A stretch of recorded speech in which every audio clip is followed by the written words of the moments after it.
This is a conversation that's happened with the Planning Commission over the last several months. Basically, there's been a push from realtors, people in the outskirts of town, to be able to put in what would be a large lot development. There hasn't really been a real definition of what that is, so we're kind of trying to define what large lot is.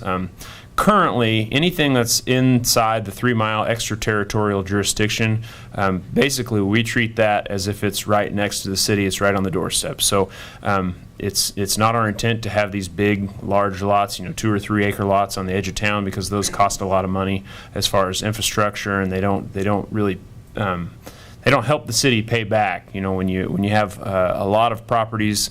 So if you have a lot, you have 1 acre that has 20 properties on it, or 20 houses, that helps the property taxes pay back the streets and infrastructure and sewer and water and that sort of thing that goes in that area. But if you have a large lot, with only 1 house on it, it's a lot harder to get your return on investment. So up close to the city, we prefer to have the smaller type lot development, but there is some demand for those larger lots. So there's been a discussion about allowing that in certain areas in the extra territorial zone.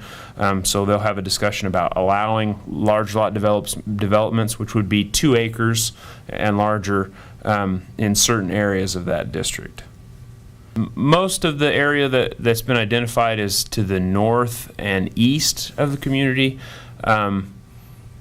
And there may be some a little bit to the south as well, but there's a map that defines the areas that they have discussed. And that was something that was done in conjunction with county staff, city and county staff had discussions, and then Planning Commission as well, to kind of determine where is it that we're a really long time from growing into, that those kind of developments wouldn't really affect us, or wouldn't really have a negative effect on the city.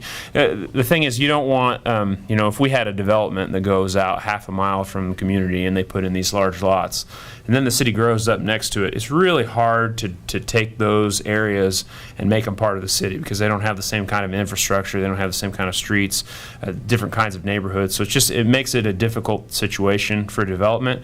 So what we try to do is find areas where we don't think that that's real likely, in a long time. So if you go up north and east of Home Depot, it's going to be a long time before we grow into that area. So it kind of makes sense to open that up a little bit and allow some things that we wouldn't allow, on 41st Street, right next to the community.